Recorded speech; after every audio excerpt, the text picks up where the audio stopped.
architecte paysagiste. Je vous invite à un voyage dans l'art des jardins, à la rencontre de ceux qui les font vivre, les étudient et les imaginent.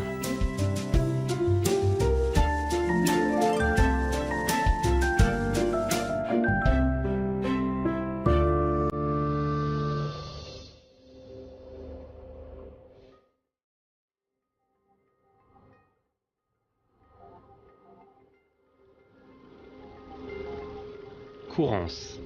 Les eaux courantes. Un domaine alimenté par quelques 14 sources, un jardin habité depuis 5 générations, qui n'en finit pas de se réinventer.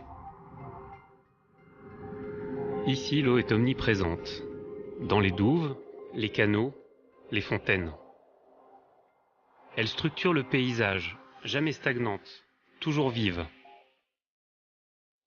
Les arbres sont l'autre atout de Courance. Ils lui donnent son caractère romantique si particulier.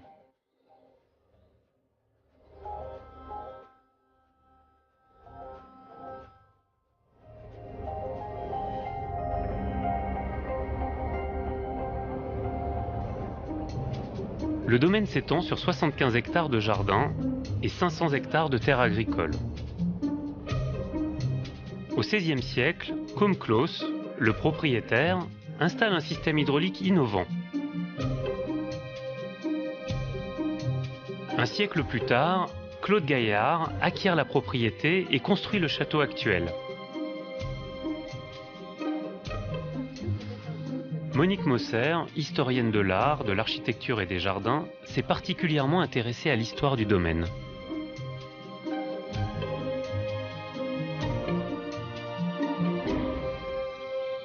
Ce qui est tout à fait exceptionnel, je dirais, à Courance, c'est qu'on a un parc qui a été aménagé pendant 5 siècles, bon, du milieu du XVIe à nos jours, et cette continuité dans le temps est complètement perceptible.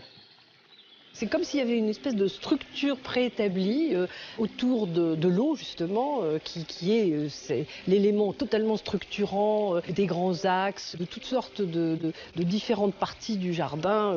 Tout ça s'enchaîne, se complète et aboutit à ce résultat qu'on a sous les yeux et qui est d'une grande élégance et d'une grande, je trouve, simplicité en même temps.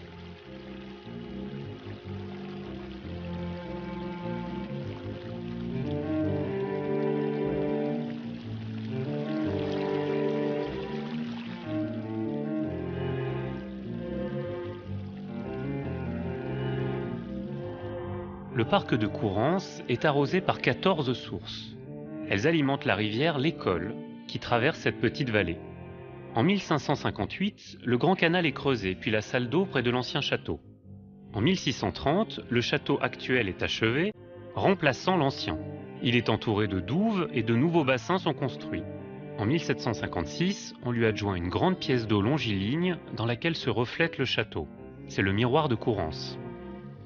À Courance, Monique, l'eau, elle court tout le temps, elle ne s'arrête jamais, en été, en hiver, en automne. De l'eau, il y en a tout le temps, en fait. C'est ça qui est formidable. Le rapport à l'eau à Courance est vraiment très, très original parce que l'eau est vive partout. Et on n'a pas ces effets d'eau stagnante, un peu triste souvent. Ce sont effectivement des jardins de drainage, des parcs de drainage. C'est le fait de récupérer cette eau d'une façon décorative, mais utilitaire aussi, qui donne la vie au jardin. Ce qui est fascinant, c'est qu'on voit ici qu'il y a une pente. Je trouve que c'est vraiment l'endroit où on comprend d'un premier coup d'œil qu'il y a une pente. Ce qui est formidable, c'est qu'il n'y a aucun système depuis que le parc existe. On n'a jamais installé de machines spéciales pour remonter l'eau, pour faire des effets tout à fait particuliers. C'est vraiment le système gravitaire qui fait que l'eau descend très doucement sur cette très très légère déclivité du terrain, vivante, mouvante.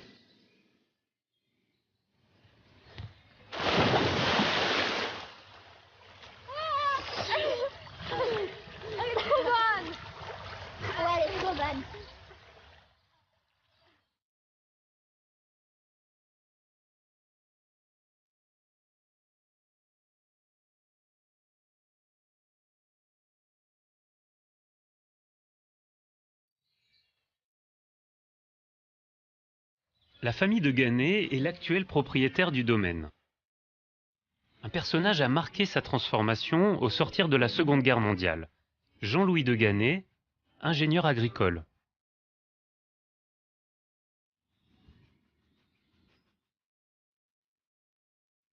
C'est un endroit qui a été occupé par les Allemands qui avaient construit des baraquements absolument partout. Il y a eu des explosions d'ailleurs dans le château. Et quand Jean-Louis de Gannet, après la guerre, qui était un jeune homme qui avait une bonne conscience, il n'aurait plus jamais 22 jardiniers pour entretenir le domaine, et qui a réfléchi à la manière dont l'entretien, la simplification de l'entretien, entraînait sûrement des choix esthétiques dans la manière de gérer le jardin, et que ces choix purement techniques avaient un résultat esthétique tout à fait extraordinaire, intéressant, puisqu'il substitue aux allées qui créent des différentes couleurs, des bandes, etc., ce grand tapis vert qui arrive jusqu'au bord justement des pièces d'eau, et qui donne cette espèce de grande unité spatiale, cette grande simplicité, et il ne conserve, pour garder quand même la verticalité, donc que les haies, donc les buis qui sont taillés, et puis il décide de ne plus tailler les arbres en rideau, comme on le fait dans les grands parcs classiques, et de laisser les couronnes des arbres se développer tout à fait naturellement, ce qui donne une espèce de mélange des genres tout à fait original et qui crée cette poésie tout à fait particulière à Courrens.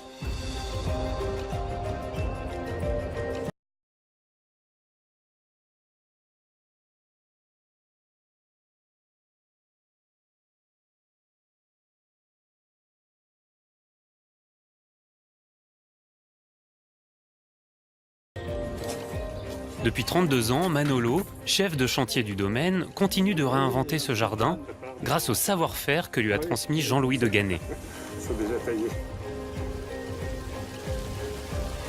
De Gannet, il vous a appris donc du coup à vous occuper de ce parc, à gérer les bassins, à gérer les sources, parce que ça c'est compliqué. Je l'ai regardé, j'ai beaucoup appris. Je ne pourrais pas être jardinier n'importe où ailleurs. J'ai ici, je connais le truc, je sais ce que le marquis m'a expliqué. J'ai compris un peu le système de fonctionnement de ces sources, de ces bassins, comment vider un sans vider l'autre, comment tout ça fonctionne. Par exemple, pour le week-end, si on veut que la baigneuse crache, qu'elle soit jolie, on est peut-être obligé de tricher, de mettre un petit peu moins d'eau à la roue du moulin. Envoyer un peu plus par ici. Comment vous faites? Vous bricolez avec des trappes, c'est ça? Oui.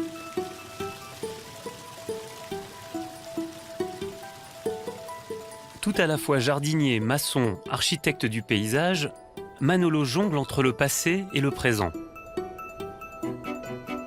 Les broderies de buis, dessinées par les Duchesne père et fils, grands paysagistes du début du XXe siècle, sont entretenues dans l'esprit du dessin initial. Mais les jardiniers créent aujourd'hui leur propre poésie du lieu. Comment c'était avant que vous mettiez la brique? C'était de la terre. Mais tous les mois, un truc comme ça, 2 ou 3 mecs là-dedans, la vinette, le râteau, donc, et enlever 10 fois toutes les plus herbes. de travail, quoi. Voilà, dont l'idée d'avoir mis cette brique pilée avec le géotextile en dessous. Alors le géotextile, c'est cette matière-là. C'est ça, hein, Manu? Voilà, tu vois, le géotextile, c'est ça qui empêche les herbes de monter. C'est une sorte de toile. C'est une toile, l'eau descend, ça ne retient pas l'eau, et ça empêche les herbes. Seulement, elle est très fatiguée, on peut le voir. Ouais, elle s'effrite, quoi. Elle s'effrite parce qu'elle a plus de 20 ans. Et du coup, ça couvre la terre. Du coup, tout ce qui a envie de pousser et qui vous ennuie, comme le lierre, par exemple. Le lierre et le liseron, eux, ils viennent là, sur le côté. Mais ils ne peuvent pas passer au travers de cette toile, quoi. Et le résultat, c'est qu'il n'y a pas de désherbage nécessaire, en tout cas, moins. Beaucoup moins d'entretien. Beaucoup moins, ouais.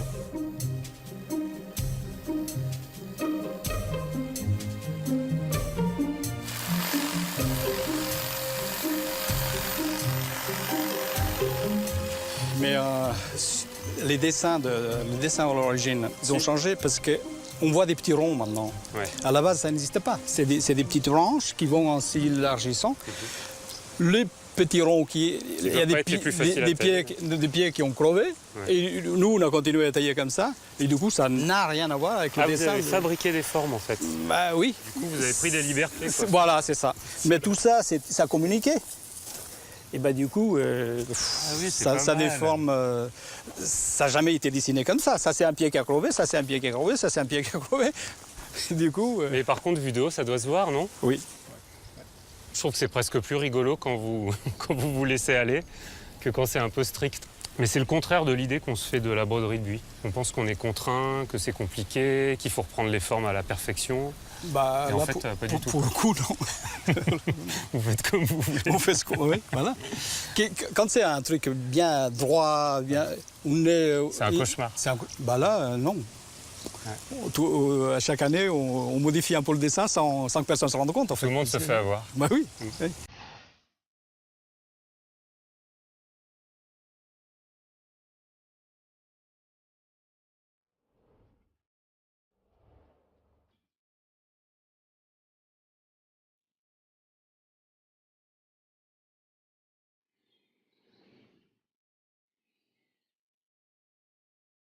À la mort de Jean-Louis de Gannet, Valentine, sa fille, a repris la gestion de ce domaine privé, mais ouvert au public. Valentine se souvient de l'engagement de ses parents, en particulier au sortir de la guerre.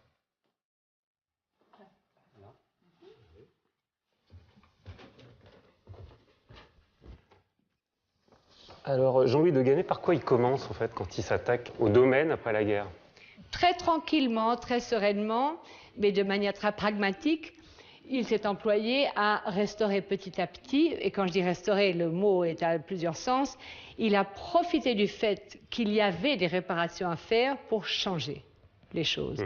Par exemple, cette image très 19e, ce n'était pas exactement son goût. Peut-être que le temps n'était pas assez passé pour que mes parents se réconcilient avec cette esthétique du 19e. Donc, toutes les grandes cheminées, les œils de bœuf, les décors en plomb, tout ça a un rejet total de tout ça, quoi. Et il a même dit à son père, mon grand-père, qu'il avait beaucoup hésité et il avait été tenté de profiter de l'absence de ses parents un week-end pour dynamiter le grand escalier. Mais que bon, nous aujourd'hui, on est quand même content qu'il n'ait pas été plus loin dans cette simplification de la façade, enfin du château. Mais je pense qu'aujourd'hui, quelqu'un qui se promène ne soupçonne pas ce qui a été enlevé, ce qui a été ajouté, les strates, dans quel sens l'histoire va. Par contre, dans le parc, ça c'est très lisible pour n'importe qui, même non connaisseur. Il y a une simplification des formes qui fait que c'est un parc certes classique dans ses grandes lignes, mais pas classique comme les autres. On dit que c'est un peu un parc contemporain. Mais je ne crois pas que ce soit tiré par les cheveux, parce que bien sûr que c'est plutôt un parc français qu'un parc à l'anglaise. On a les yeux pour voir. Mais la simplification opérée par mon père a vraiment, en effet, modernisé ce paysage. Et c'est aussi ce qui fait que les gens qui s'y promènent se sentent à l'aise. Parce qu'il n'y a pas ce côté un peu lourdingue de l'historique qu'on vous assène, qu'on vous inflige avec un parcours obligé de la visite. Mais concrètement, qu'est-ce que ça donne? Par exemple, si on parle de C, là, qu'est-ce qu'il aurait fait, lui, sur C? Vous devinez bien que cette fantaisie, cette irrégularité, ce raffinement n'est pas son œuvre à lui. Heureusement qu'il y avait ma mère, parce que mon père avait ce côté d'oser. Par contre, ma mère disait, vous voyez, je vous montre sur une petite haie comme ça, je pense que s'il avait été tout seul à agir, regardez, venez, il aurait probablement fait un cadre très minimaliste, très beau, très sévère, mais un peu ennuyeux.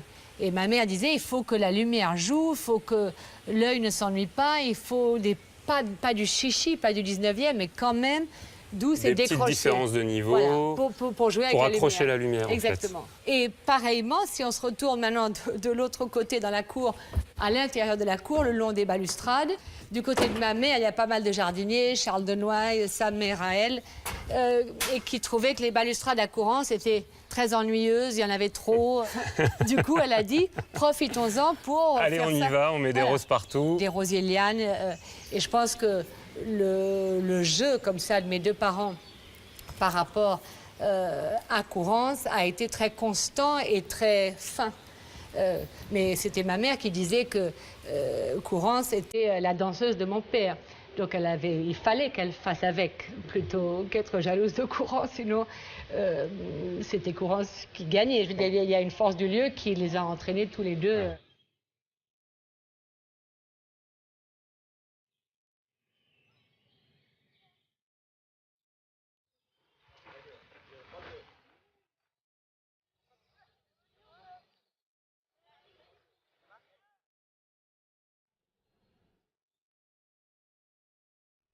Des alignements d'arbres bordent les allées et dominent des haies.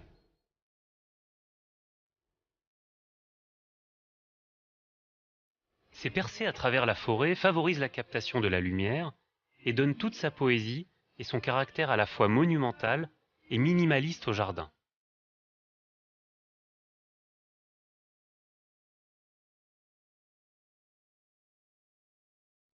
Aujourd'hui encore, de nouveaux espaces sont aménagés dans le parc. Marcus, le compagnon de Valentine, a mis en valeur ce platane bicentenaire. Qu'est-ce qu'il y avait autour? Il y avait une sorte de... Il n'y avait rien, c'était pas que c'était autour, c'était carrément dedans. Donc vous voyez toute la végétation qui est là. C'était la même chose ici. Un peu plus bas, mais carrément jusqu'au tronc. Donc jusqu'aux premières charpentières, là, les branches principales, en fait, on avait des... Donc il était submergé, complètement submergé.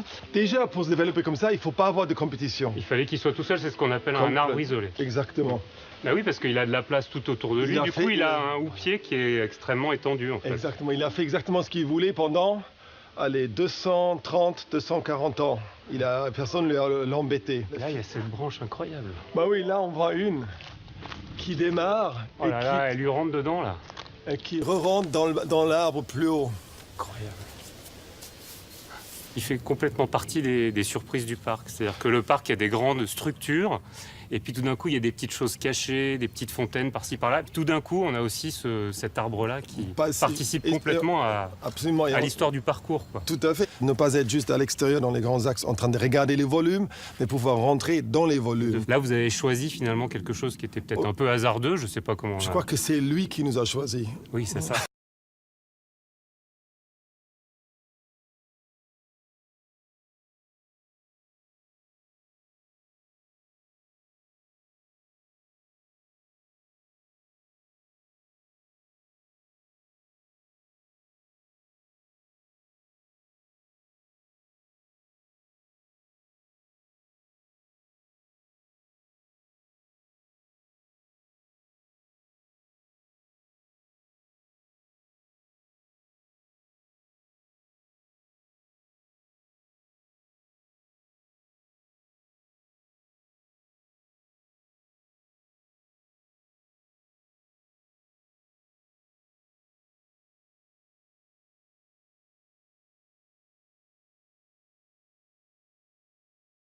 Verspiren est la paysagiste à qui Valentine a fait appel pour imaginer et mettre en scène cet espace.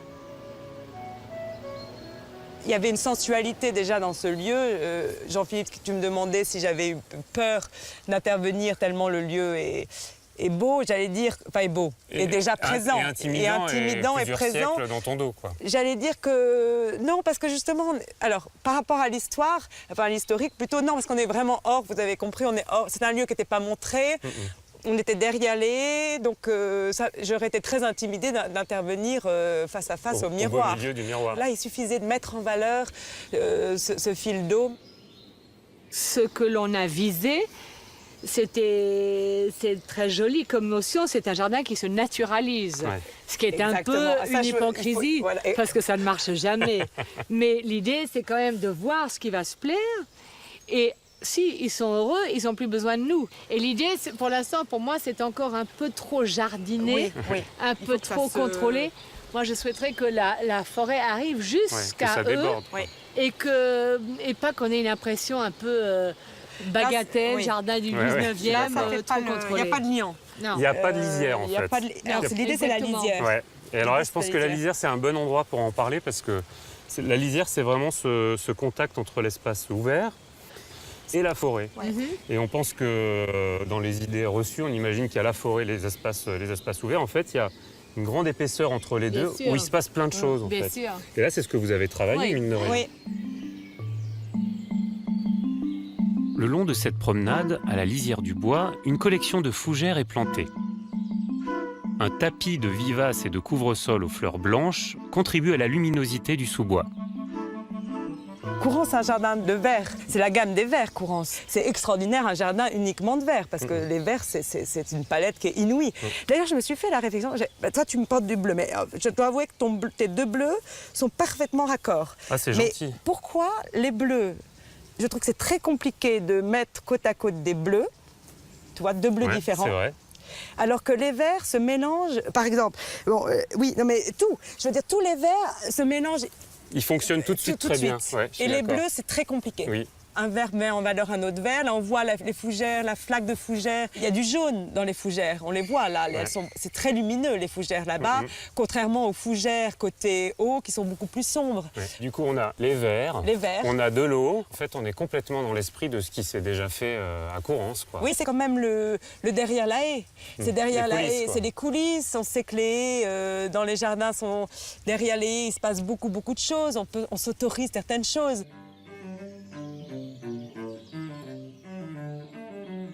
Cette verticalité constante, je trouve, à Courance. Donc ces arbres qui vous poussent vers le ciel, on se tient droit. Et à la fois, on a envie de regarder le sol et tout d'un coup d'aller voir ce qui se passe au sol.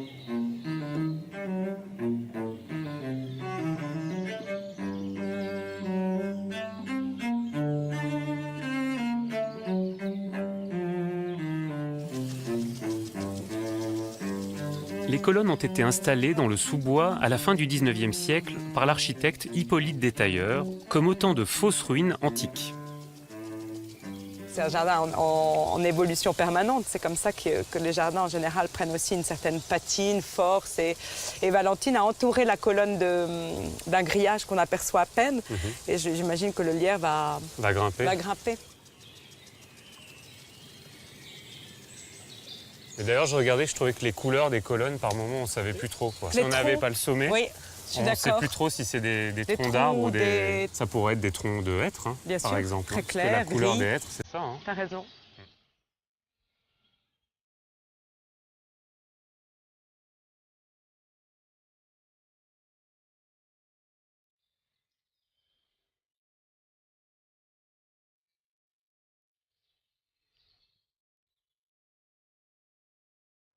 Outre le jardin, le domaine de Courance englobe une plaine agricole de 500 hectares. Valentine de Ganay et sa famille souhaitent exploiter ces terres agricoles en s'appuyant sur l'agroforesterie. Cette méthode consiste à planter des arbres et des haies parmi les cultures. Elle permet d'enrichir le sol, favorise la biodiversité et évite l'érosion.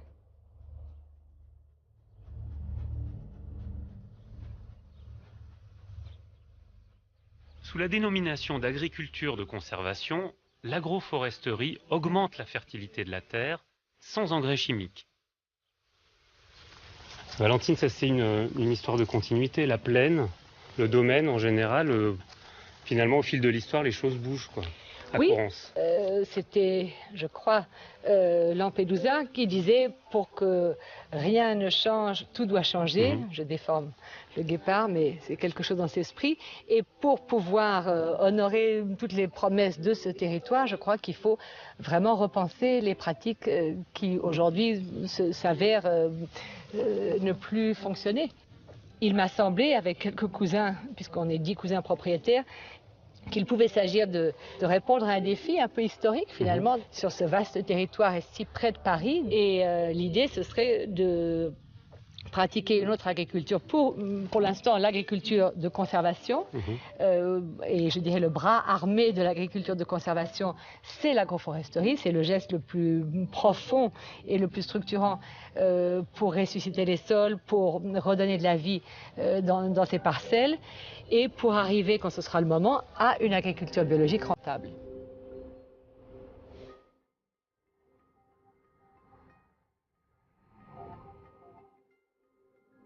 Le projet de la plaine agricole n'en est qu'à ses prémices, avec l'expérimentation sur des centaines d'hectares d'un nouveau modèle d'exploitation des terres.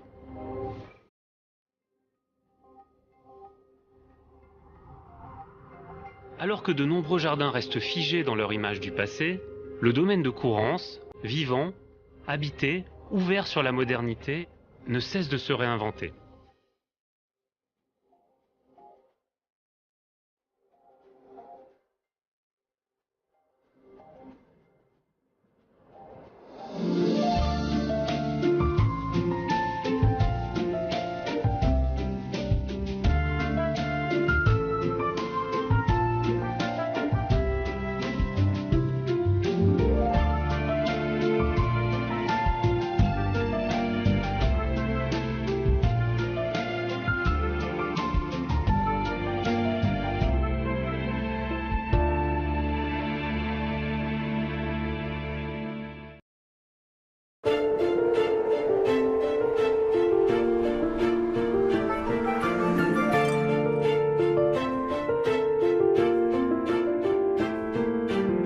Je suis architecte paysagiste. Je vous invite à un voyage dans l'art des jardins, à la rencontre de ceux qui les font vivre, les étudient et les imaginent.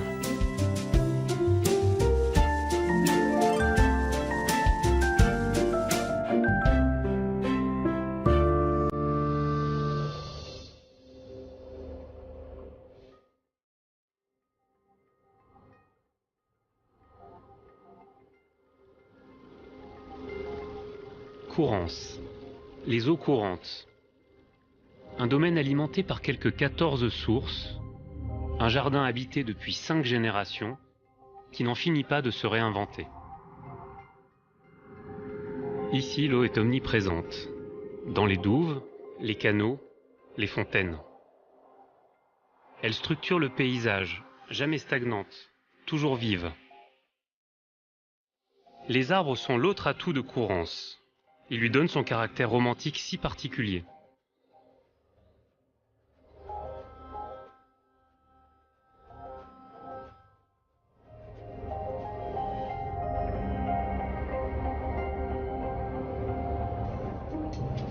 Le domaine s'étend sur 75 hectares de jardin et 500 hectares de terres agricoles. Au XVIe siècle, Côme Clos, le propriétaire, installe un système hydraulique innovant. Un siècle plus tard, Claude Gaillard acquiert la propriété et construit le château actuel. Monique Mosser, historienne de l'art, de l'architecture et des jardins, s'est particulièrement intéressée à l'histoire du domaine.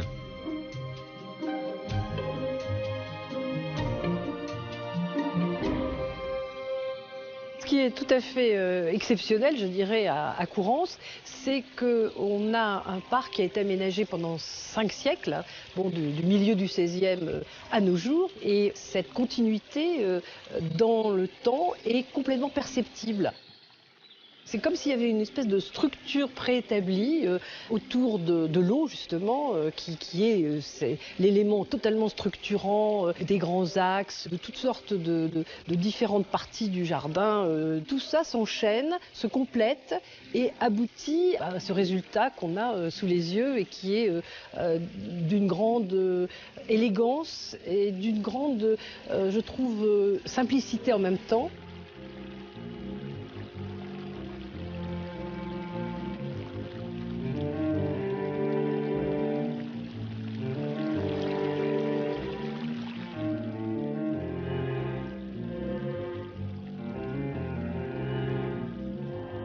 Le parc de Courrance est arrosé par 14 sources.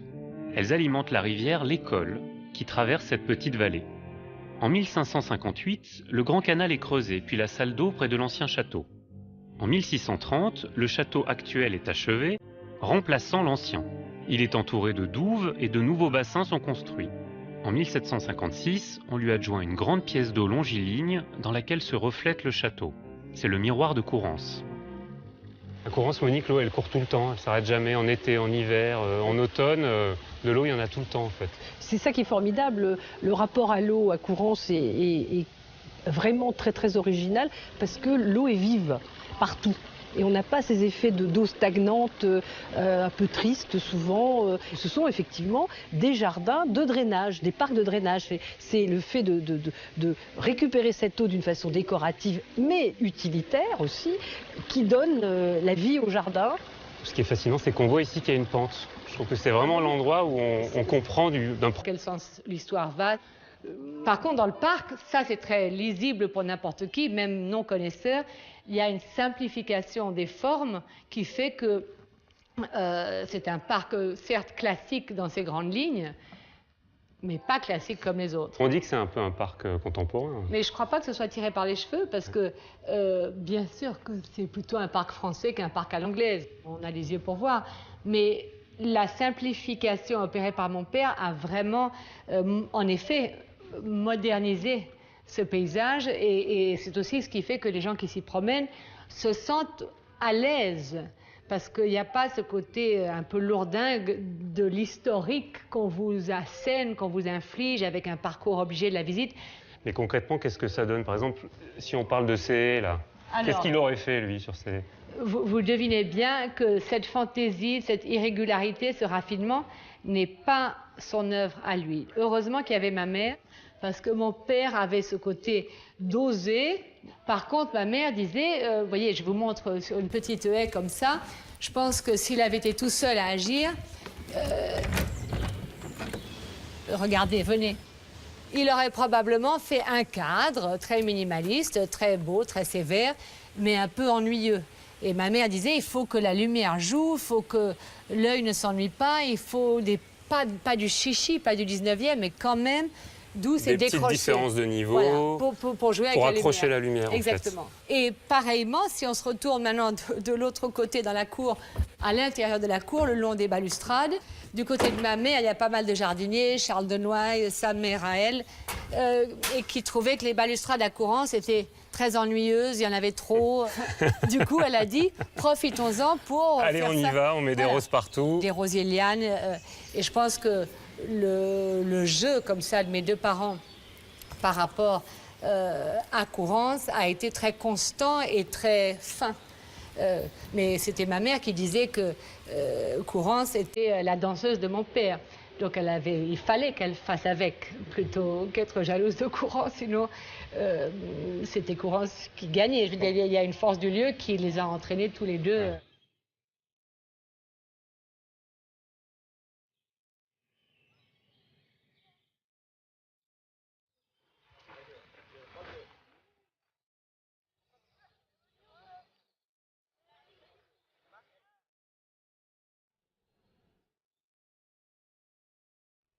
Des alignements d'arbres bordent les allées et dominent des haies.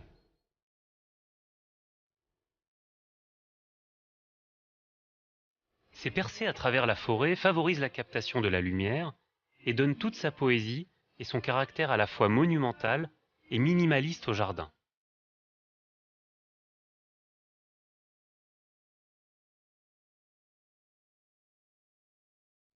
Aujourd'hui encore, de nouveaux espaces sont aménagés dans le parc. Marcus, le compagnon de Valentine, a mis en valeur ce platane bicentenaire. Qu'est-ce qu'il y avait autour? Il y avait une sorte de... Il n'y avait rien, c'était pas que c'était autour, c'était carrément dedans. Donc vous voyez toute la végétation qui est là. C'était la même chose ici. Un peu plus bas, mais carrément jusqu'au tronc. Donc jusqu'aux premières charpentières, là, les branches principales, en fait, on avait des... Donc il était submergé, complètement submergé. Déjà, pour se développer comme ça, il ne faut pas avoir de compétition. Il fallait qu'il soit tout seul, c'est ce qu'on appelle un arbre isolé. Exactement. Bah oui, parce qu'il a de la place tout autour de lui. Du coup, il a un houppier qui est extrêmement étendu, en fait. Exactement. Il a fait exactement ce qu'il voulait pendant 230, 240 ans. Personne ne l'a embêté. Là, il y a cette branche incroyable. Bah oui, là, on voit une qui démarre. Oh là là, elle lui rentre dedans, là. Et qui re-rentre dans l'arbre plus haut. Incroyable. Il fait complètement partie des surprises du parc. C'est-à-dire que le parc, il y a des grandes structures, et puis tout d'un coup, il y a des petites choses. Premier coup d'œil qui a une Voilà, pente. ce qui est formidable, c'est qu'il n'y a aucun système depuis que le parc existe.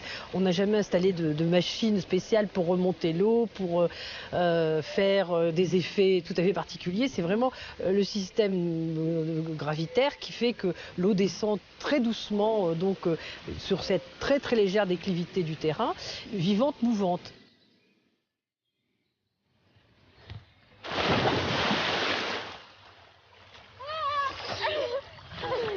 Elle est trop bonne. Ouais, elle est trop bonne.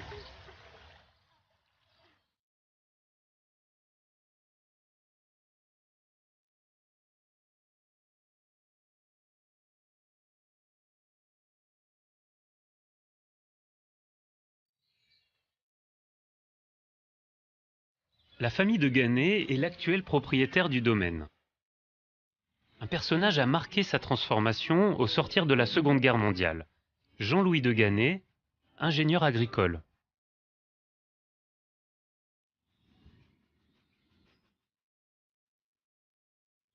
C'est un endroit qui a été occupé par les Allemands qui avaient construit des baraquements absolument partout. Il y a eu des explosions d'ailleurs dans le château.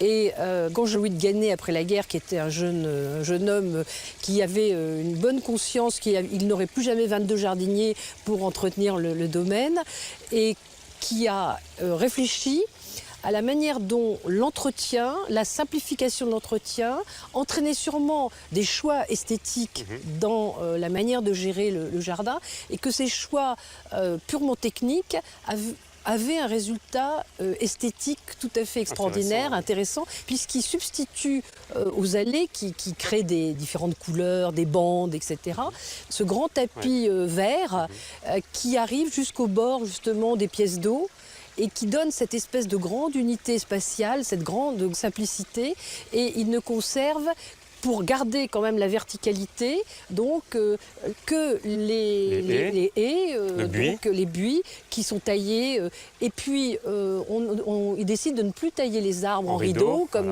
on le fait dans les grands parcs classiques, et de laisser les couronnes des arbres se développer tout à fait naturellement, ce qui donne une espèce de mélange des genres tout à fait original et qui crée cette poésie tout à fait particulière à Courrens.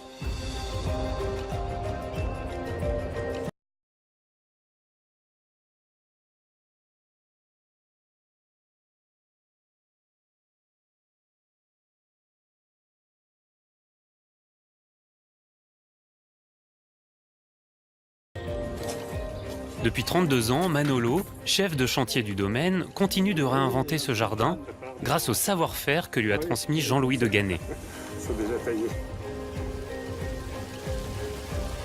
De Gannet, il vous a appris donc du coup à vous occuper de ce parc, à gérer les bassins, à gérer les sources, parce que ça c'est compliqué.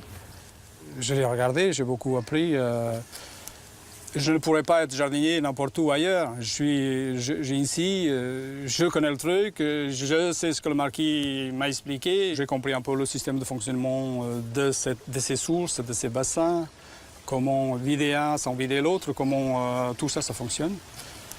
Par exemple, pour le week-end, si on veut que la baigneuse crache, qu'elle soit jolie, on est peut-être obligé de tricher, de mettre un petit peu moins d'eau à la roue du moulin.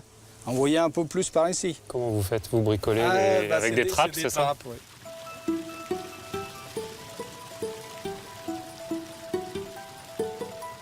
Tout à la fois jardinier, maçon, architecte du paysage, Manolo jongle entre le passé et le présent. Les broderies de buis, dessinées par les Duchesne père et fils, grands paysagistes du début du XXe siècle, sont entretenues dans l'esprit du dessin initial. Mais les jardiniers créent aujourd'hui leur propre poésie du lieu.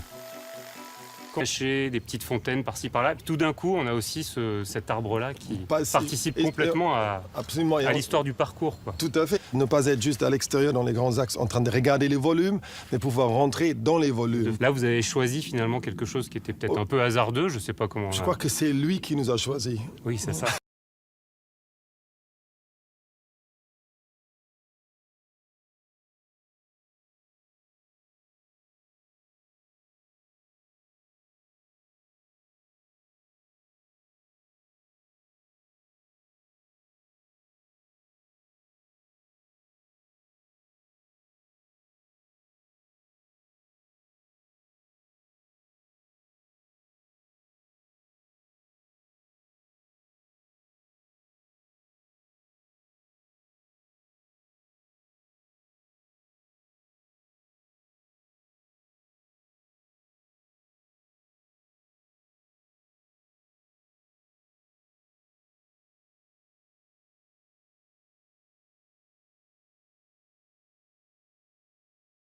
Astrid Verspieren est la paysagiste à qui Valentine a fait appel pour imaginer et mettre en scène cet espace.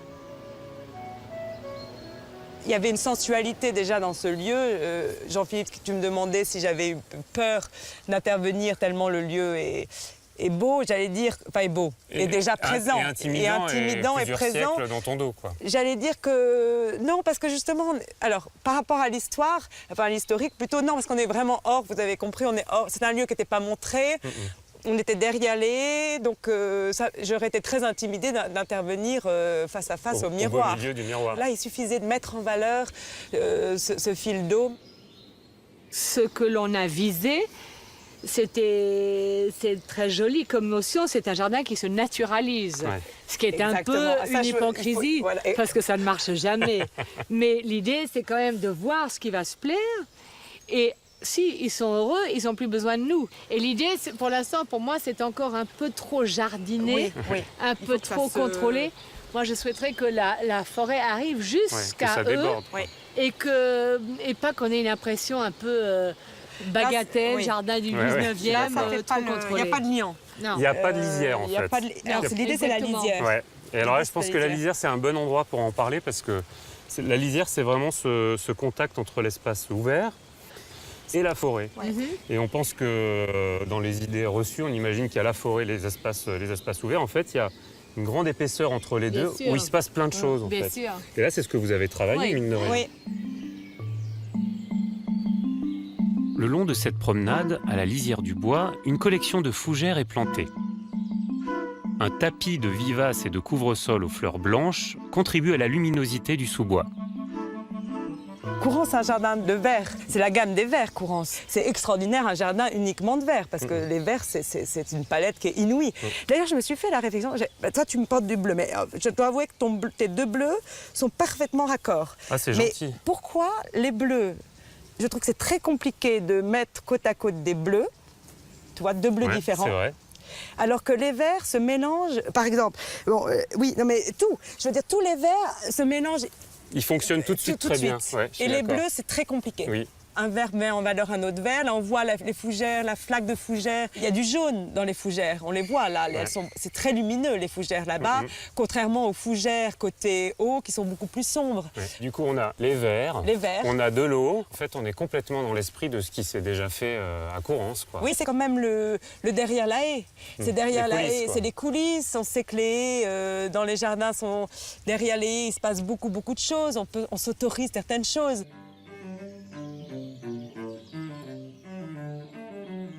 Cette verticalité constante, je trouve, à Courance. Donc ces arbres qui vous poussent vers le ciel, on se tient droit. Comment c'était avant, là, avant que vous mettiez la brique? C'était de la terre. Mais tous les mois, un truc comme ça, 2 ou 3 mecs là-dedans, la vinette, le râteau, donc, et enlever 10 fois toutes les plus herbes. de travail, quoi. Voilà, dont l'idée d'avoir mis cette brique pilée avec le géotextile en dessous. Alors le géotextile, c'est cette matière-là. C'est ça, hein, maintenant. Voilà, tu vois, le géotextile, c'est ça qui empêche les herbes de monter. C'est une sorte de toile. C'est une toile, l'eau descend, ça ne retient pas l'eau, et ça empêche les herbes. Seulement, elle est très fatiguée, on peut le voir. Ouais, elle s'effrite, quoi. Elle s'effrite parce qu'elle a plus de 20 ans. Et du coup, ça couvre la terre. Du coup, tout ce qui a envie de pousser et qui vous ennuie, comme le lierre, par exemple. Le lierre et le liseron, eux, ils viennent là, sur le côté. Mais ils ne peuvent pas passer au travers de cette toile, quoi. Et le résultat, c'est qu'il n'y a pas de désherbage nécessaire, en tout cas, moins. Beaucoup moins d'entretien. Beaucoup moins, ouais.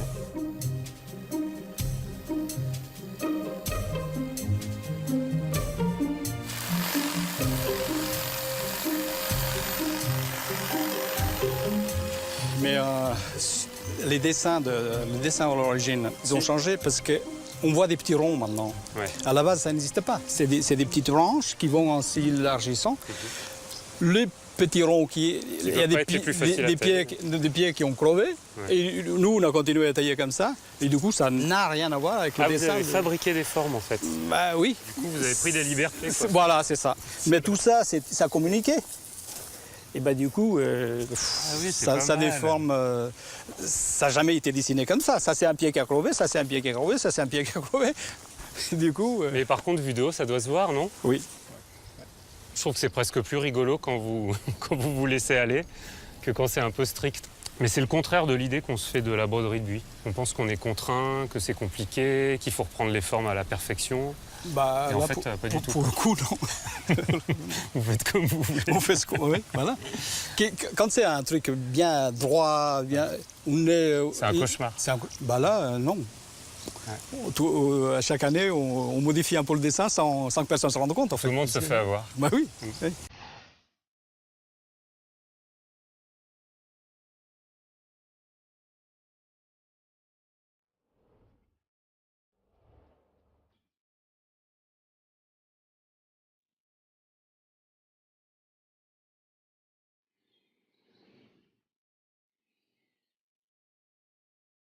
À la mort de Jean-Louis de Ganay, Valentine, sa fille, a repris la gestion de ce domaine privé, mais ouvert au public.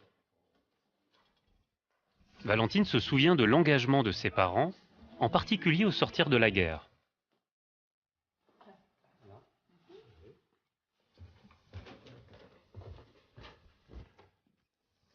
Alors, Jean-Louis de Ganay, par quoi il commence en fait quand il s'attaque au domaine après la guerre? Très tranquillement, très sereinement, mais de manière très pragmatique, il s'est employé à restaurer petit à petit. Et quand je dis restaurer, le mot est à plusieurs sens. Il a profité du fait qu'il y avait des réparations à faire pour changer les choses. Par exemple, cette image très 19e, ce n'était pas exactement son goût. Peut-être que le temps n'était pas assez passé pour que mes parents se réconcilient avec cette esthétique du 19e. Donc, toutes les grandes cheminées, les œils de bœuf, les décors en plomb, tout ça a un rejet total de tout ça. Quoi. Et il a même dit à son père, mon grand-père, qu'il avait beaucoup hésité et il avait été tenté de profiter de l'absence de ses parents un week-end pour dynamiter le grand escalier.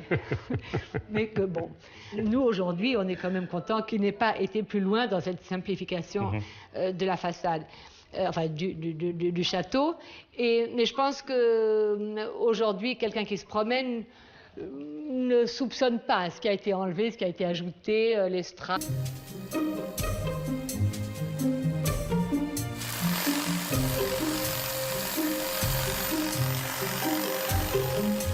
Mais les dessins à l'origine, ils ont changé parce qu'on voit des petits ronds maintenant. Ouais. À la base, ça n'existait pas. C'est des petites branches qui vont en s'élargissant.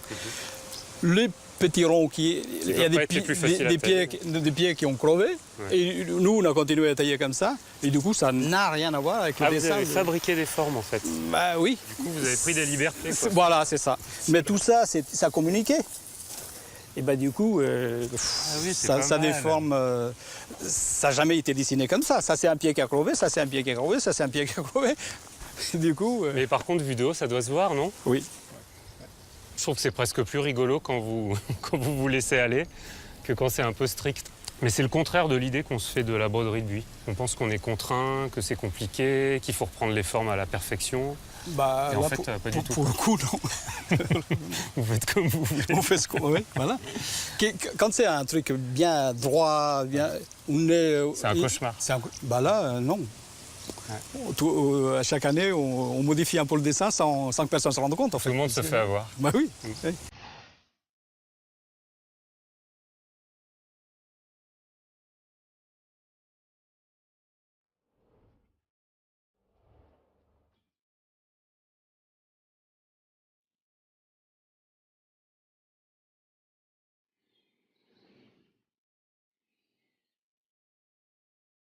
À la mort de Jean-Louis de Ganay, Valentine, sa fille, a repris la gestion de ce domaine privé, mais ouvert au public.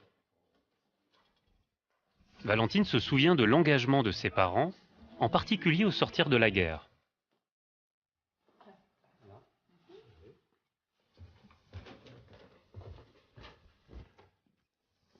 Alors, Jean-Louis de Ganay, par quoi il commence en fait quand il s'attaque au domaine après la guerre? Très tranquillement, très sereinement, mais de manière très pragmatique, il s'est employé à restaurer petit à petit. Et quand je dis restaurer, le mot est à plusieurs sens. Il a profité du fait qu'il y avait des réparations à faire pour changer les choses. Par exemple, cette image très 19e, ce n'était pas exactement son goût. Peut-être peut-être que le temps n'était pas assez passé pour que mes parents se réconcilient avec cette esthétique du 19e. Donc toutes les grandes cheminées, les œils de bœuf, les décors en plomb, tout ça a un rejet total de tout ça, quoi. Et il a même dit à son père, mon grand-père, qu'il avait beaucoup hésité et il avait été tenté de profiter de l'absence de ses parents un week-end pour dynamiter le grand escalier. Mais que bon. Que les haies, donc les buis qui sont taillés, et puis il décide de ne plus tailler les arbres en rideaux, comme on le fait dans les grands parcs classiques, et de laisser les couronnes des arbres se développer tout à fait naturellement, ce qui donne une espèce de mélange des genres tout à fait original et qui crée cette poésie tout à fait particulière à Courrens.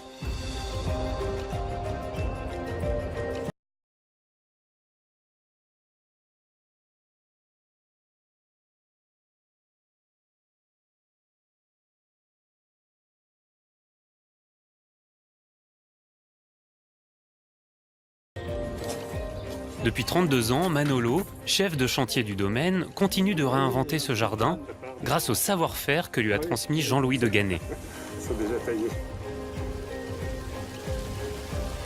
De Ganay, il vous a appris donc du coup à vous occuper de ce parc, à gérer les bassins, à gérer les sources, parce que ça c'est compliqué.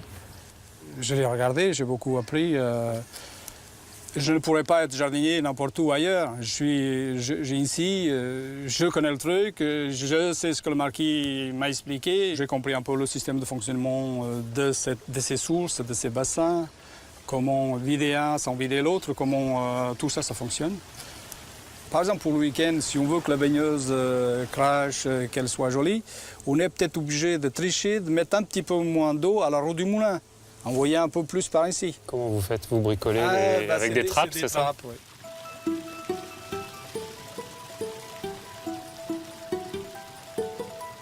Tout à la fois jardinier, maçon, architecte du paysage, Manolo jongle entre le passé et le présent.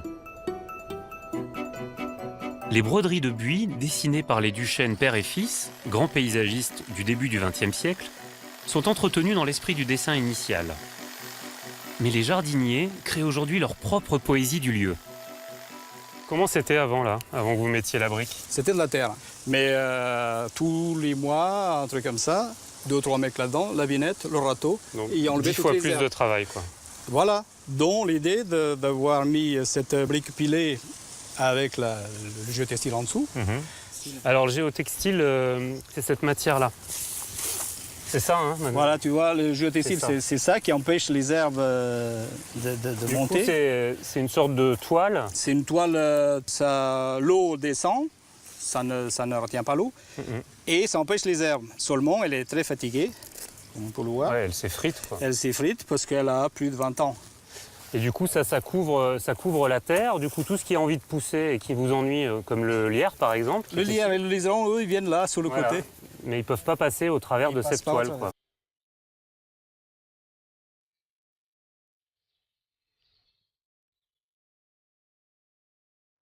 Outre le jardin, le domaine de Courrens englobe une plaine agricole de 500 hectares. Valentine de Ganay et sa famille souhaitent exploiter ces terres agricoles en s'appuyant sur l'agroforesterie. Cette méthode consiste à planter des arbres et des haies parmi les cultures. Elle permet d'enrichir le sol, favorise la biodiversité et évite l'érosion.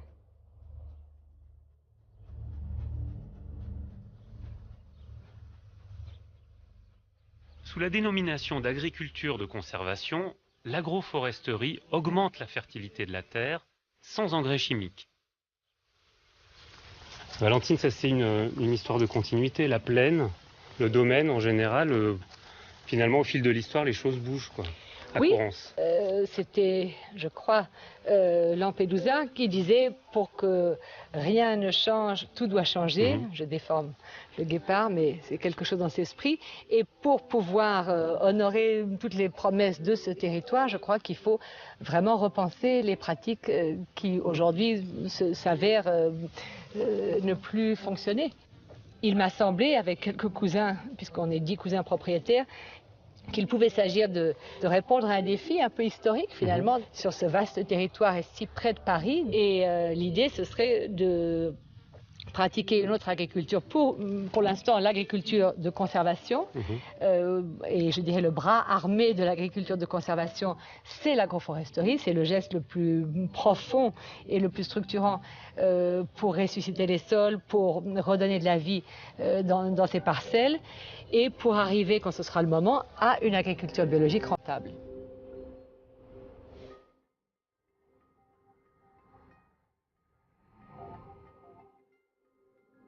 Le projet de la plaine agricole n'en est qu'à ses prémices, avec l'expérimentation sur des centaines d'hectares d'un nouveau modèle d'exploitation des terres.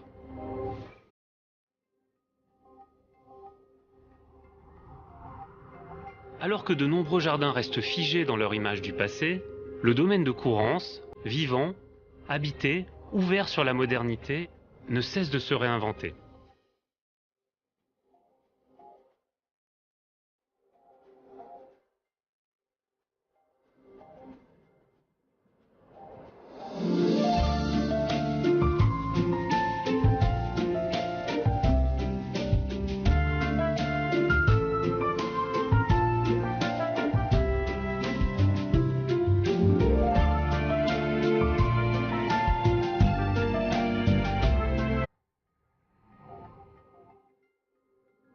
Le projet de la plaine agricole n'en est qu'à ses prémices, avec l'expérimentation sur des centaines d'hectares d'un nouveau modèle d'exploitation des terres.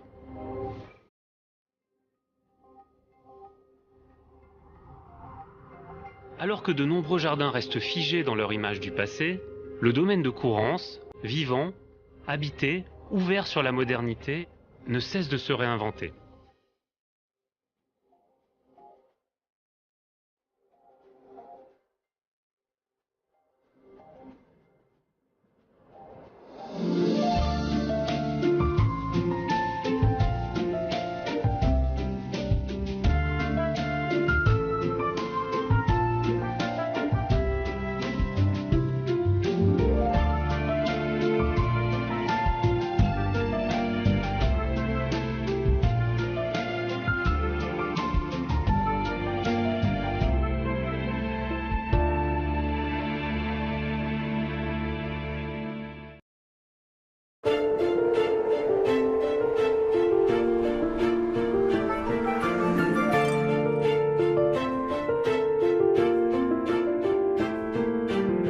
Je suis architecte paysagiste.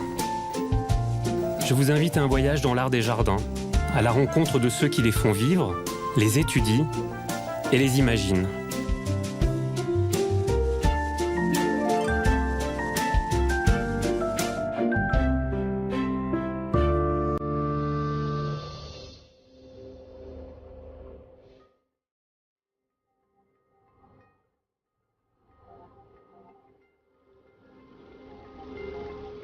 Courrance, les eaux courantes. Un domaine alimenté par quelques 14 sources, un jardin habité depuis 5 générations, qui n'en finit pas de se réinventer. Ici, l'eau est omniprésente, dans les douves, les canaux, les fontaines. Elle structure le paysage, jamais stagnante, toujours vive.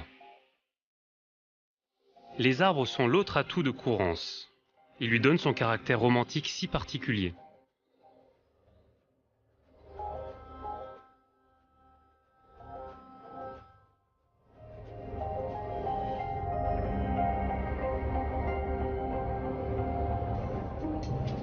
Le domaine s'étend sur 75 hectares de jardins et 500 hectares de terres agricoles. Au XVIe siècle, Côme Clos, le propriétaire, installe un système hydraulique innovant. Un siècle plus tard, Claude Gaillard acquiert la propriété. Tu vois, le géotextile, c'est ça qui empêche les herbes de monter. C'est une sorte de toile. C'est une toile, l'eau descend, ça ne retient pas l'eau, et ça empêche les herbes. Seulement, elle est très fatiguée, comme on peut le voir. Ouais, elle s'effrite, quoi. Elle s'effrite parce qu'elle a plus de 20 ans. Et du coup, ça couvre la terre. Du coup, tout ce qui a envie de pousser et qui vous ennuie, comme le lierre par exemple. Le lierre et le liseron, eux, ils viennent là, sur le Voilà. côté. Mais ils ne peuvent pas passer au travers de cette toile, quoi. Et le résultat, c'est qu'il n'y a pas de, il n'y a pas de désherbage nécessaire, en tout cas, moins. Beaucoup moins d'entretien. Beaucoup moins, ouais.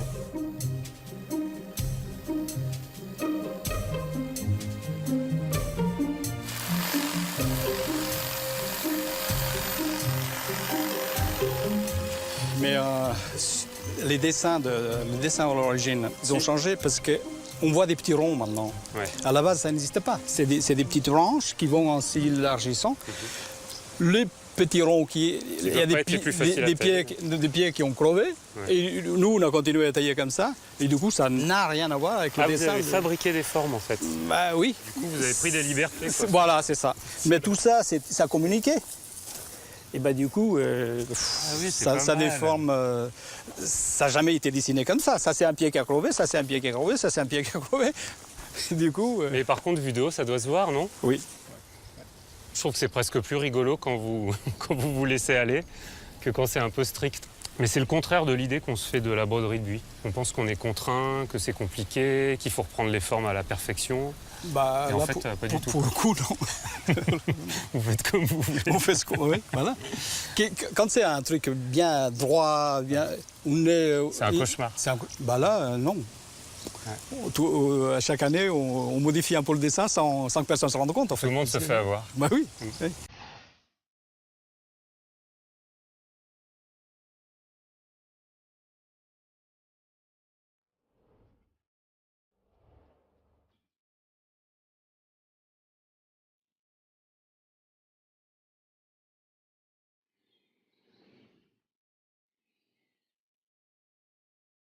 À la mort de Jean-Louis de Ganay, Valentine, sa fille, a repris la gestion de ce domaine privé, mais ouvert au public. Valentine se souvient de l'engagement de ses parents, en particulier au sortir de la guerre.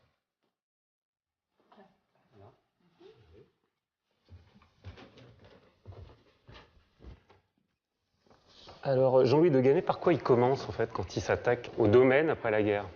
Très tranquillement, très sereinement, mais de manière très pragmatique, il s'est employé à restaurer petit à petit. Et quand je dis restaurer, le mot est à plusieurs sens. Il a profité du fait. Le parc de Courrance est arrosé par 14 sources. Elles alimentent la rivière l'École, qui traverse cette petite vallée. En 1558, le Grand Canal est creusé, puis la salle d'eau près de l'ancien château. En 1630, le château actuel est achevé, remplaçant l'ancien. Il est entouré de douves et de nouveaux bassins sont construits. En 1756, on lui adjoint une grande pièce d'eau longiligne dans laquelle se reflète le château. C'est le miroir de Courrance. À Courrance, Monique, l'eau, elle court tout le temps, elle ne s'arrête jamais, en été, en hiver, en automne. De l'eau, il y en a tout le temps, en fait. C'est ça qui est formidable. Le rapport à l'eau à Courrance est vraiment très, très original parce que l'eau est vive partout. Et on n'a pas ces effets d'eau stagnante, un peu triste souvent. Ce sont effectivement des jardins de drainage, des parcs de drainage. C'est le fait de récupérer cette eau d'une façon décorative, mais utilitaire aussi, qui donne la vie au jardin. Ce qui est fascinant, c'est qu'on voit ici qu'il y a une pente. Je trouve que c'est vraiment l'endroit où on comprend dans quel sens l'histoire va. Par contre, dans le parc, ça c'est très lisible pour n'importe qui, même non connaisseur. Il y a une simplification des formes qui fait que c'est un parc certes classique dans ses grandes lignes, mais pas classique comme les autres. On dit que c'est un peu un parc contemporain. Mais je ne crois pas que ce soit tiré par les cheveux, parce que bien sûr que c'est plutôt un parc français qu'un parc à l'anglaise. On a les yeux pour voir.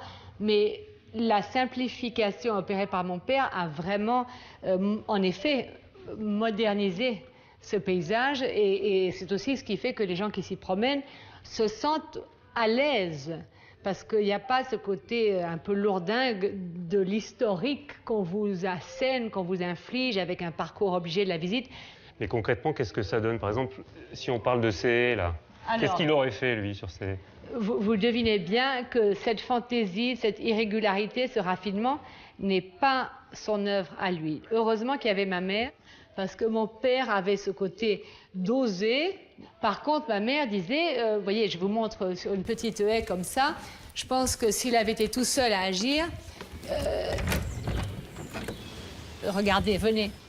Il aurait probablement fait un cadre très minimaliste, très beau, très sévère, mais un peu ennuyeux. Et ma mère disait, il faut que la lumière joue, il faut que l'œil ne s'ennuie pas, il faut pas du chichi, pas du 19e, mais quand même douce et décrochée. Des petites différences de niveau, voilà, pour jouer avec accrocher la lumière. Exactement. En fait. Et pareillement, si on se retourne maintenant de l'autre côté dans la cour, à l'intérieur de la cour, le long des balustrades, du côté de ma mère, il y a pas mal de jardiniers, Charles de Noailles, sa mère à elle, et qui trouvaient que les balustrades à Courance étaient très ennuyeuses, il y en avait trop. À la mort de Jean-Louis de Ganay, Valentine, sa fille, a repris la gestion de ce domaine privé, mais ouvert au public. Valentine se souvient de l'engagement de ses parents, en particulier au sortir de la guerre.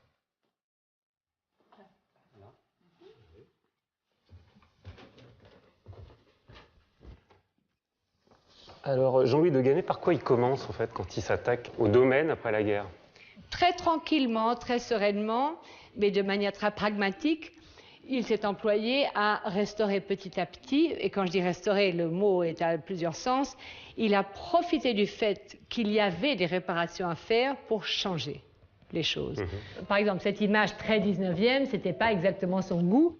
Peut-être que le temps n'était pas assez passé pour que mes parents se réconcilient avec cette esthétique du 19e. Oui. Donc, toutes les grandes cheminées, les œils de bœuf, les décors en plomb, tout ça a un rejet total voilà. De tout ça. Quoi. Et il a même dit à son père, mon grand-père, qu'il avait beaucoup hésité et il avait été tenté de profiter de l'absence de ses parents un week-end pour dynamiter le grand escalier. Mais que bon, nous aujourd'hui, on est quand même content qu'il n'ait pas été plus loin dans cette simplification de la façade, enfin du château. Mais je pense qu'aujourd'hui, quelqu'un qui se promène ne soupçonne pas ce qui a été enlevé, ce qui a été ajouté, les strates, dans quel sens l'histoire va. Par contre, dans le parc, ça c'est très lisible pour n'importe qui, même non connaisseur.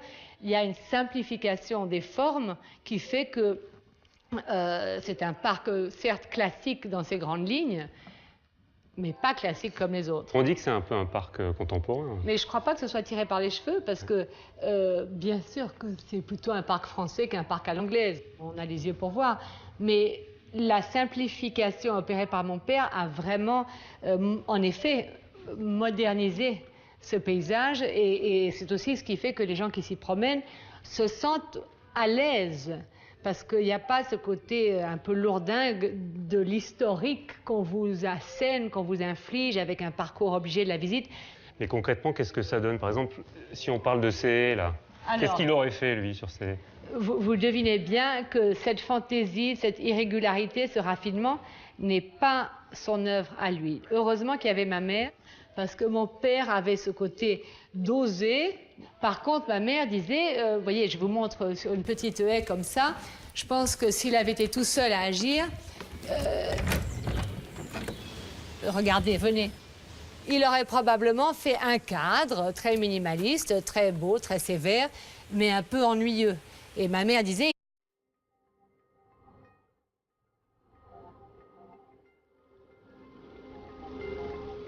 Courance.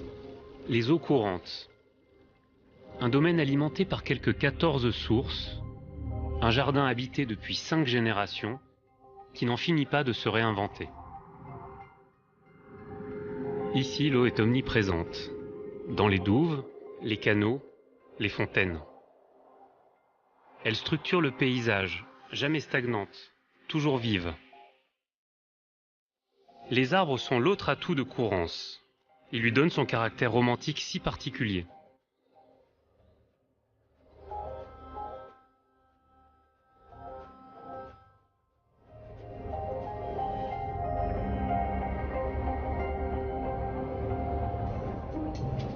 Le domaine s'étend sur 75 hectares de jardin et 500 hectares de terres agricoles.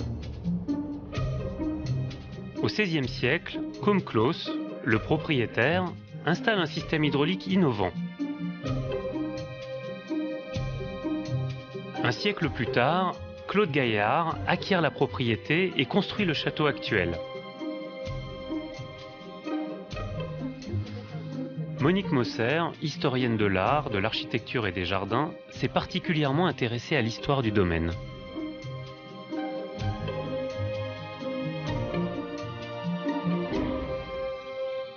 Ce qui est tout à fait exceptionnel, je dirais, à Courrens, c'est qu'on a un parc qui a été aménagé pendant 5 siècles, bon, du milieu du XVIe à nos jours, et cette continuité dans le temps est complètement perceptible.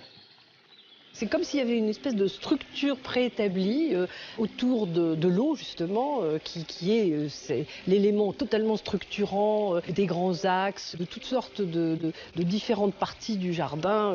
Tout ça s'enchaîne, se complète et aboutit à ce résultat qu'on a sous les yeux et qui est d'une grande élégance et d'une grande, je trouve, simplicité en même temps.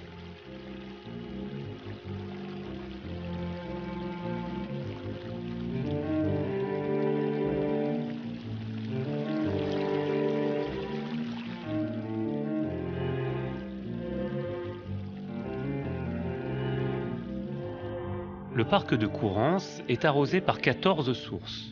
Elles alimentent la rivière l'École, qui traverse cette petite vallée. En 1558, le Grand Canal est creusé, puis la salle d'eau près de l'ancien château.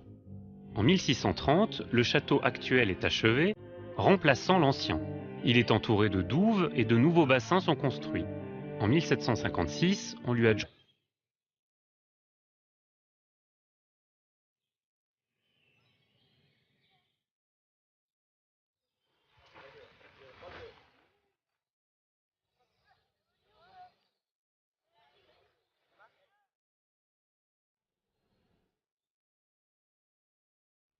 des alignements d'arbres bordent les allées et dominent des haies.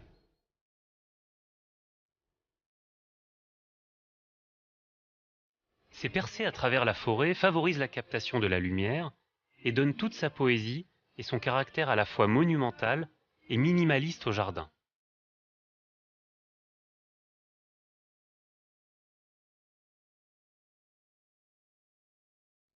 Aujourd'hui encore, de nouveaux espaces sont aménagés dans le parc. Marcus, le compagnon de Valentine, a mis en valeur ce platane bicentenaire. Qu'est-ce qu'il y avait autour? Il y avait une sorte de... Il n'y avait rien, c'était pas que c'était autour, c'était carrément dedans. Donc vous voyez toute la végétation qui est là. C'était la même chose ici. Un peu plus bas, mais carrément jusqu'au tronc. Donc jusqu'aux premières charpentières, là, les branches principales, en fait, on avait des... Donc il était submergé, complètement submergé. Déjà, pour se développer comme ça, il ne faut pas avoir de compétition. Il fallait qu'il soit tout seul, c'est ce qu'on appelle un arbre isolé. Exactement. Bah oui, parce qu'il a de la place tout autour de lui. Du coup, il a un houppier qui est extrêmement étendu, en fait. Exactement. Il a fait exactement ce qu'il voulait pendant, 230, 240 ans. Personne ne l'a embêté. Là, il y a cette branche incroyable. Bah oui, là, on voit une qui démarre. Oh là là, elle lui rentre dedans, là. Et qui re-rentre dans l'arbre plus haut. Incroyable. Il fait complètement partie des surprises du parc. C'est-à-dire que le parc, il y a des grandes structures, et puis tout d'un coup, il y a des petites choses cachées, des petites fontaines par-ci par-là. Puis tout d'un coup, on a aussi cet arbre-là qui participe complètement à l'histoire du parcours, quoi. Tout à fait. Ne pas être juste à l'extérieur dans les grands axes en train de regarder les volumes, mais pouvoir rentrer dans les volumes. Là, vous avez choisi finalement quelque chose qui était peut-être un peu hasardeux, je ne sais pas comment... Je crois que c'est lui qui nous a choisis. Oui, c'est ça.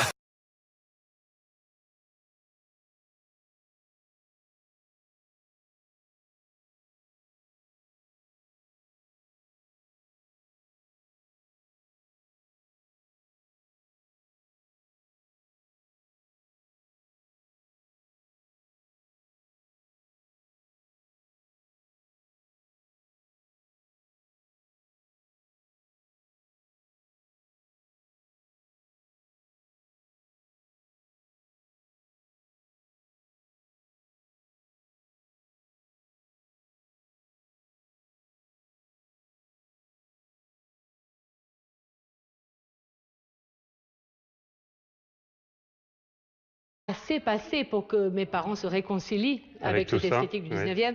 Donc toutes les grandes cheminées, les œils de bœuf, les décors en plomb, tout ça a un rejet total de tout ça, quoi. Et il a même dit à son père, mon grand-père, qu'il avait beaucoup hésité Et il avait été tenté de profiter de l'absence de ses parents un week-end pour dynamiter le grand escalier. Mais que bon, nous aujourd'hui, on est quand même content qu'il n'ait pas été plus loin dans cette simplification de la façade. Enfin, du château. Mais je pense qu'aujourd'hui, quelqu'un qui se promène ne soupçonne pas ce qui a été enlevé, ce qui a été ajouté, les strates, dans quel sens l'histoire va. Par contre, dans le parc, ça c'est très lisible pour n'importe qui, même non connaisseur. Il y a une simplification des formes qui fait que c'est un parc certes classique dans ses grandes lignes, mais pas classique comme les autres. On dit que c'est un peu un parc contemporain. Mais je ne crois pas que ce soit tiré par les cheveux, parce que bien sûr que c'est plutôt un parc français qu'un parc à l'anglaise. On a les yeux pour voir.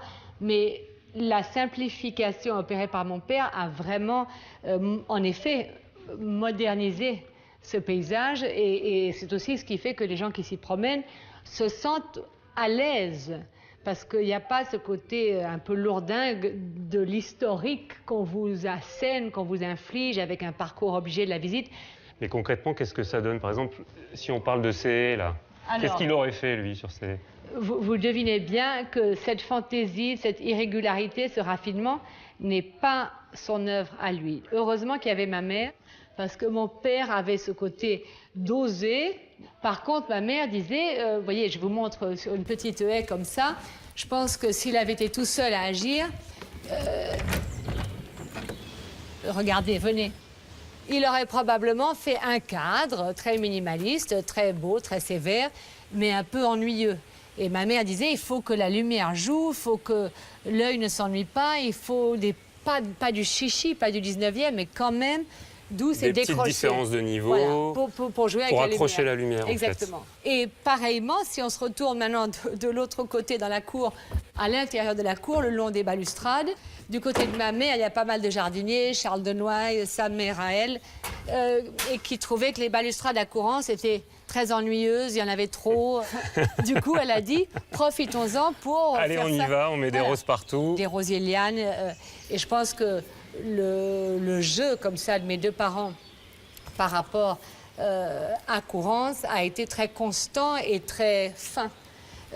Mais c'était ma mère qui disait que Courance était la danseuse de mon père. Donc il fallait qu'elle fasse avec. Ce qui est tout à fait exceptionnel, je dirais, à Courance, c'est qu'on a un parc qui a été aménagé pendant 5 siècles, bon, du milieu du XVIe à nos jours, et cette continuité dans le temps est complètement perceptible. C'est comme s'il y avait une espèce de structure préétablie autour de l'eau, justement, qui est l'élément totalement structurant des grands axes, de toutes sortes de différentes parties du jardin. Tout ça s'enchaîne, se complète et aboutit à ce résultat qu'on a sous les yeux et qui est d'une grande élégance et d'une grande, je trouve, simplicité en même temps.